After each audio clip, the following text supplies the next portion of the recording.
Voici aujourd'hui l'exercice numéro 4 de la deuxième série de S1 d'algèbre MIP. Alors cet exercice est le suivant. Soit A et B, deux parties non vides d'un ensemble E.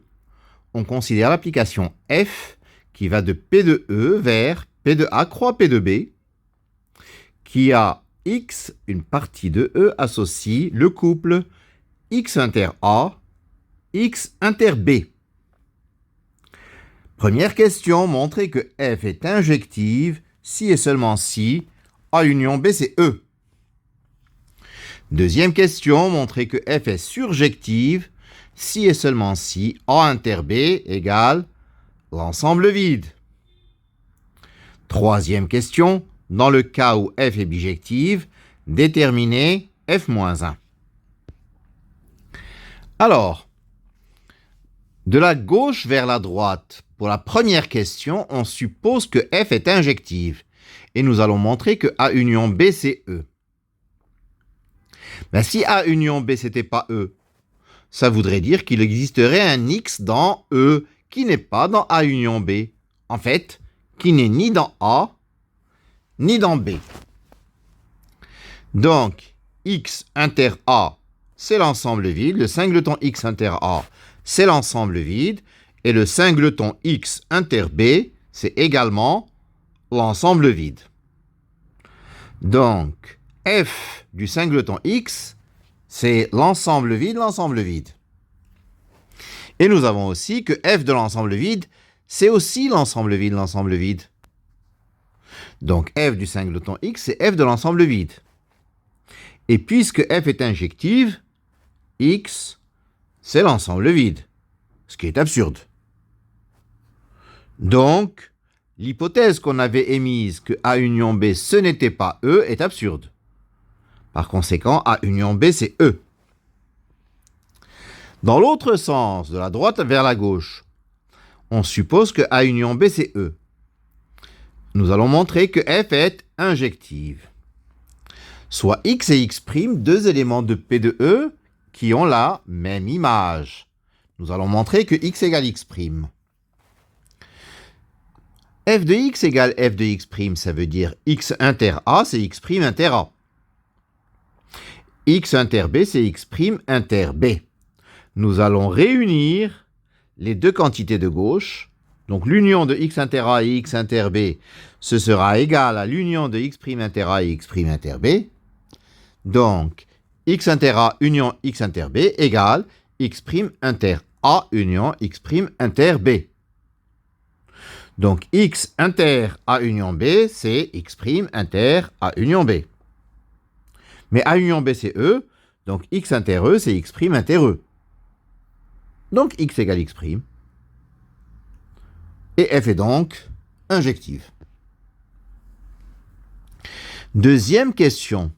Montrons que F est surjective si et seulement si A inter B égale l'ensemble vide. Supposons F surjective. Montrons que A inter B égale l'ensemble vide. Si F est surjective, alors pour tout couple UV, de P de A croix P de B, il existe un W dans P de E tel que W inter A c'est U et W inter B c'est V. Prenons U égale A et V égale l'ensemble vide. Donc W inter A c'est A et W inter B c'est l'ensemble vide. Donc A est inclus dans W, puisque W inter A c'est A, et W est inclus dans B bar, puisque W et B sont disjoints. Donc A est inclus dans B bar. Et donc A inter B c'est l'ensemble vide. Réciproquement, supposons que A inter B c'est l'ensemble vide, et montrons que F est surjective. Soit UV appartenant à P de A croix P de B. Alors, il existe un X dans P de E tel que U, c'est X inter A, et V, c'est X inter B. C'est ce que nous voudrions montrer.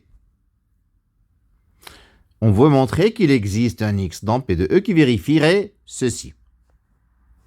Alors, U union V sous cette hypothèse serait X inter A union X inter B.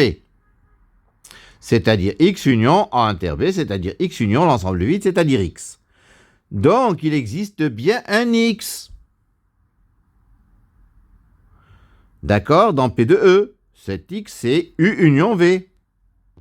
Il existe un X dans P de E tel que f de X c'est UV. Donc nous avons prouvé que f est surjective. Pour chaque couple UV de P de A croix P de B, nous avons trouvé un X, en l'occurrence ici c'est U union V, tel que f de X égale UV. Donc f est surjective. Troisième question, si f est bijective, f est injective et surjective. Donc A union B c'est E et A inter B c'est l'ensemble vide. Donc B c'est le complémentaire de A. Par conséquent f de X c'est X inter A bar, parce que B c'est A bar. Donc X c'est X inter A union X inter A bar, c'est-à-dire que f moins 1 de UV, c'est U union V. Voilà, ceci termine notre exercice numéro 4 de la deuxième série. Je vous remercie de votre attention.